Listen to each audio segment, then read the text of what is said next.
नमस्कार दोस्तों, कैसे हैं आप? उम्मीद करता हूँ बहुत अच्छे होंगे, कुशल मंगल होंगे।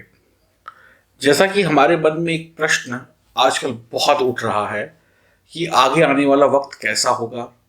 अप्रैल माह का पूरा महीना लॉकडाउन में लगभग लगभग बीत गया, घर बैठे बैठे बीत गया। कुछ लोग काम घर से कर पा रहे हैं, कुछ लोग नहीं कर पा रहे हैं। तो घर पे बैठे बैठे बहुत सारे पॉजिटिव और बहुत सारे नकारात्मक विचार मन में भर गए हैं। सवाल यह है कि मई 2020 में क्या होगा। कुछ लोगों को लग रहा है कि सब कुछ ठीक हो जाएगा, कुछ लोगों को लग रहा है कि अभी और वक्त लगेगा। कुछ लोग सोच रहे हैं नौकरी व्यापार की स्थिति कैसी होगी, पहले जैसी हो पाएगी, नहीं हो पाएगी, नौकरी चल पाएगी कि नहीं चल पाएगी, पैसा मिलेगा कि नहीं मिलेगा, कैसे बच्चों की पढ़ाई होगी, कैसे अपने काम चलेंगे, कैसे जो जिम्मेदारियां हमने ले रखी हैं उनको निभा पाएंगे। बहुत कुछ दिमाग में उथल पुथल चल रही है अधिकतर लोगों के। नौकरी कैसे चलेगी, व्यापार कैसे चलेगा, परिवार कैसे चलेगा। डर भी है और आशा भी है, लेकिन डर ज्यादा है।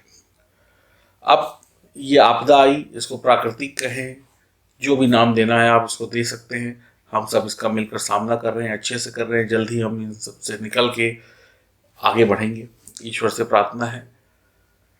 अब ये मुसीबत आ गई है, इसमें कौन आपको बचाएगा? फिर वही एक नाम याद आता है बचाने वाला, जो है भगवान। फिर हम भगवान के ऊपर डिपेंड हो जाएंगे। भगवान, अब आप ही कुछ करो। भगवान, आप ही हो पालनहार। तो हमें थक हार कर एक बार फिर से भगवान की शरण में जाना ही पड़ेगा। और भगवान ही हैं जो हमें रास्ता दिखाएंगे, भगवान ही हैं जो हमारे कष्टों को कम करेंगे। तो मई 2020 में हमें क्या प्रार्थना करनी चाहिए ईश्वर से, जिस प्रार्थना को सुनकर ईश्वर जल्दी से हमारे काम बना दे। और अभी वक्त है, जब आप इस वीडियो को देखिए अभी से तैयारी कर लें, ताकि जैसे ही सब कुछ खुले वैसे ही आप अपने काम पर, अपने व्यापार पर वापस जा सकें और निरोगी रहें, स्वस्थ रहें, मुस्कुराते रहें। तो ये वीडियो बनाने का उद्देश्य सिर्फ यही है कि आप घबराए नहीं। ईश्वर का जो साथ है कुछ उपायों के माध्यम से, कुछ टिप्स के माध्यम से आपको मिल जाएगा। मई 2020 के महीने में भी मैं आपको काफ़ी सारी टिप्स बताऊंगा। उसमें से कोई 5 टिप्स भी अगर आपने कर ली तो यकीन मानिए आपका बेड़ा पार है और आपको कोई नहीं रोक सकता सफल होने से, ये निश्चित है। तो आइए जानते हैं मिथुन राशि वालों के लिए कौन सी वो 5 टिप्स हैं जो आप कर सकते हैं। कम से कम इस वीडियो में से 5 टिप्स आपको अपनानी पड़ेंगी, ज़्यादा से ज़्यादा जितनी भी ले सकते हैं।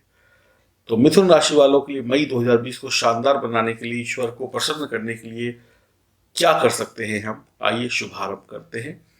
आपकी राशि का प्रतीक चिन्ह है स्त्री पुरुष का जोड़ा, और आपकी राशि दृढ़ स्वभाव की राशि है, और आपकी राशि का स्वामी है बुध। आपके दिमाग का कोई जवाब नहीं, बहुत ही क्रिएटिव होते हैं, मुसीबतों में से रास्ता निकाल ही लेते हैं। जैसा कि आप जानते हैं कि बुध एक नपुंसक ग्रह है। बुध के साथ शुक्र और सूर्य जो है उसके मित्र होते हैं, और चंद्रमा जो है बुध का शत्रु होता है। बृहस्पति का रंग पीला होता है और राहु का रंग नीला होता है। पीला और नीला अगर मिला दिया जाए तो रंग बनता है हरा। गुरु और राहु के मिलने पर बुध बन जाता है, यानी कि हरा रंग। तो अपनी जन्म कुंडली खोलकर देख लीजिए सभी जातक और जातिकाएं कि क्या आपकी जन्म कुंडली में गुरु और राहु एक साथ तो नहीं बैठे हुए हैं। यदि बैठे हुए हैं तो उसका क्या परिणाम होगा कि गुरु और राहु एक साथ हुए तो बुध का असर होगा। देखिए ज्योतिष कहाँ से कहाँ पहुंच गई। तो अपनी जन्म कुंडली को देख लीजिएगा कि अगर आपकी जन्म कुंडली में राहु और जुपिटर यानी कि गुरु एक साथ बैठे हुए हैं तो हम इलाज खोजते रहेंगे राहु का, जुपिटर का, और हमें इलाज क्या करना होगा? बुध का, ताकि हम तरक्की पा सकें। तो अपनी जन्म कुंडली को खोलकर एक बार देख लीजिएगा, अगर ऐसी स्थिति बनती है तो भी ये उपाय करिएगा, और अगर ऐसी स्थिति नहीं बनती है और आप मिथुन राशि के जातक या जातिका हैं तो भी ये उपाय करिएगा। ये इन टिप्सों को अपनाइएगा। मई 2020 के महीने में आपको बुध की कृपा मिलेगी और आपका महीना बहुत शानदार बन जाएगा। तो शुभारंभ करते हैं नंबर 1 से। दुर्गा सप्तशती कवच, कीकल एवं अर्गला स्तोत्र का पाठ करना शुभ रहेगा। नंबर 2, 12 वर्ष से छोटी कन्याओं का पूजन करें, उनको पढ़ाई लिखाई की चीजों का दान करें। नंबर 3, नियमित रूप से फिटकरी से दांत साफ करें, इससे भी आपकी मुसीबतें कम हो जाएंगी। नंबर 4, संभव हो तो नाक छिदवाएं, बहुत ज्यादा दिक्कतें आए तो नाक छिदवा सकते हैं।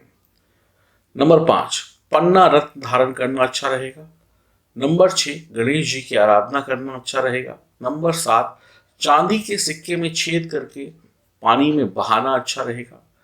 नंबर 8, हीरा यानी कि डायमंड अपने पास रखें, लेकिन लॉकेट या अंगूठी में धारण नहीं करें, बहुत अच्छा रहेगा। नंबर 9, मंगलवार की रात को मूंग की दाल को पानी में भिगो कर रखें और बुधवार को प्रातः मूंग दाल जानवरों को खिला दें, शानदार रहेगा। 10, अगर मई महीने में नौकरी में पदोन्नति चाहते हैं या नौकरी में कोई संकट है, लग रहा है कि आप जिस कंपनी में हैं वहाँ से आप निकाले जा सकते हैं, या आपको कहीं ऐसी जगह ट्रांसफ़र किया जा सकता है जहाँ पे आप नहीं जाना चाहते हैं, या आप चाहते हैं कि आपका ट्रांसफ़र हो जाए यहाँ से, और अगर ऐसा लग रहा है कि आपको नौकरी से निकालने की बात चल रही है तो क्या करें, कहीं से सुनती सुनती खबर आई, तो आपको क्या करना चाहिए मैं आपको बता रहा हूँ। जितने भी साल आपको इस कंपनी में हो गए हैं, जितने भी साल, 1 साल, 4 साल, 10 साल, उतने गोमती चक्र खरीद कर ले आइए पूजा पाठ की दुकान से, बहुत सस्ते मिलते हैं, 2-3 रुपये 5 रुपये में मिल जाते हैं। जितने भी साल हुए, मान लीजिए 5 साल हुए हैं, तो 5 गोमती चक्र ले आइए और शिवलिंग पर चढ़ाइए, किसी शिव मंदिर में जाकर शिवलिंग पर चढ़ाइए, शिव जी से आराधना करिए। या तो आपकी जो नौकरी है वो आपकी मनचाही जगह पर ट्रांसफ़र हो जाएगा, या आपका ट्रांसफ़र आप चाहते हैं कि ना हो तो रुक जाएगा, और अगर आप चाहते हैं कि आपकी नौकरी में कोई संकट ना रहे, वो चलती रहे, तो आपकी नौकरी भी बची रहेगी, सैलरी भी मिलती रहेगी। छोटा सा उपाय है, 150 रुपये में हो जाएगा, शानदार उपाय है। बहुत लोगों ने इस उपाय से लाभ उठाया है, आप भी लाभ उठाइए, बहुत ही बढ़िया रहेगा। अगला पॉइंट है, तो उसमें ध्यान रखिएगा, आपके घर की सभी घड़ियां चलती हुई रहनी चाहिए, सब में सेल पड़े हुए होने चाहिए, और घड़ी खराब है तो उसको बाहर रख दें, फेंक दें। अगले पॉइंट की तरफ बढ़ते हैं। अगला पॉइंट है सेहत। इस समय में सबसे ज़्यादा जो इशू है वो सेहत का है। सेहत को कैसे बढ़िया रखा जाए? तो सेहत को बढ़िया रखने के लिए पीली सरसों को ले लें, थोड़ा सा एक पैकेट मंगा के रख लें, आधा 1 किलो का। रोज प्रतिदिन थोड़ी सी सरसों लें, मुट्ठी में बंद करें, और जिस दिशा में घड़ी चलती है उसकी उल्टी दिशा में अपने सर के ऊपर से 7 बार घुमाएं और घर के बाहर की तरफ फेंक दें। कोई वायरस, कोई बीमारी, कोई कष्ट आपको छू नहीं पाएगा, और आप बचे रहेंगे और स्वस्थ रहेंगे। तो यहाँ पर हम आपको स्वस्थ रहने से लेकर आपकी नौकरी, व्यापार और पदोन्नति और जीवन में तरक्की और घर में खुशहाली के सभी उपाय बता रहे हैं। अब आप देख लीजिए आपको इन उपायों में से क्या चाहिए। जो चाहिए उसका प्रयोग कर लीजिए और अपने जीवन को सफल बना लीजिए, क्योंकि हजारों लाखों लोग वीडियो देखते हैं तो सबकी मंशा, सबके प्रश्न, सबकी ज़रूरतें अलग अलग होती हैं। तो अब आपको अपनी ज़रूरत के हिसाब से उपाय को चुनना है। कुछ उपाय ऐसे हैं जो कॉमन हैं, जिनको करके आप मई महीने को 100% शानदार बना पाएंगे। राशिफल कुछ भी कहे कि ये बढ़िया होगा, वो बढ़िया होगा, ये मिल जाएगा, वो मिल जाएगा, लेकिन अगर आप ये उपाय नहीं करेंगे तो राशिफल भी धरा का धरा रह जाएगा और कुछ हाथ नहीं आएगा। इस बात को भी ध्यान रख लीजिए। अगर राशिफल में अच्छा हो रहा है तो अच्छा होने के लिए आपको ये उपाय करने पड़ेंगे। अगले पॉइंट की तरफ चलते हैं, अंतिम पॉइंट की तरफ चलते हैं। उस पॉइंट को भी जान लीजिए। बहुत ही अच्छा, बहुत ही शानदार उपाय है। इस उपाय को करने से भी आपके अनेक कष्टों से आपको मुक्ति मिल जाएगी। शुक्रवार की रात्रि को 1.25 किलो काले चने भिगोएं। अगले दिन सुबह यानी शनिवार की सुबह उनको सरसों के तेल में पका लें। अब इसके 3 भाग कर लें।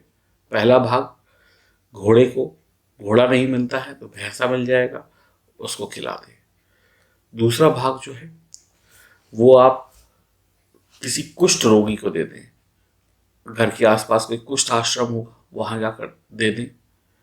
तीसरा पार्ट जो है उसको किसी, जो चने हैं उनको किसी पोटली में रख लें और अपने सर के ऊपर से घड़ी की दिशा से उल्टी दिशा में घुमाकर किसी चौराहे पर रखें। ये कर लेने से आपकी नौकरी बनी रहेगी। कोई कितना भी विरोध कर ले, आपके ऊपर उंगली नहीं उठेगी, आपकी नौकरी नहीं जाएगी, आपका व्यापार अच्छे से चलेगा, जैसे पहले चलता था वैसे चलेगा और बढ़िया चलेगा। नए रास्ते खुलेंगे, दुश्मनों का विनाश होगा और आपको किसी प्रकार की कोई दिक्कत नहीं आएगी। तो उम्मीद करता हूँ मिथुन राशि वालों के लिए मई 2020 का जो महीना है, जब हम अपने काम पर जाएं तो इन उपायों का सहारा लेकर जाएं और ईश्वर की कृपा मिलेगी। और ईश्वर की कृपा मिलने के बाद हम अपने काम में सफल होंगे और निश्चित तौर पे हम पे कोई आपदा नहीं आएगी। हमारी नौकरी, हमारा व्यापार, हमारी शिक्षा और हमारा परिवार सुरक्षित रहेगा और आप लोग खुश रहेंगे। जीवन में कोई समस्या, कोई परेशानी है तो दिए गए नंबरों से संपर्क करके अपनी कुंडली की विवेचना करा के आगे बढ़ सकते हैं। कई बार हमारे जो छोटे छोटे उपाय होते हैं वही बड़े काम के होते हैं। जरूरी नहीं है कि बड़े बड़े मुश्किल उपाय ही काम के होंगे या मैं बड़े बड़े कठिन कठिन उपाय बताने से बड़ा जोशी बन जाऊंगा। ऐसा कुछ नहीं है। सरल चीज़ों से भी दुनिया जीती जा सकती है। तो बहुत ज़्यादा करने के चक्कर में गलतियां कर बैठते हैं हम अक्सर, तो उन गलतियों से हमें बचना होगा और सरल उपायों के माध्यम से भी हम अपने जीवन को सुखी बना सकते हैं, ईश्वर को प्रसन्न कर सकते हैं और देश विदेश में रहने वाले सभी लोग, महिला हो चाहे पुरुष हो, इन उपायों को करके सुख, समृद्धि, सफलता पा सकते हैं। आपका जीवन सुखी और सेहतमंद हो, खुशहाल रहें, परिवार में खुशहाली बनी रहे। हरि ओम, नमस्कार।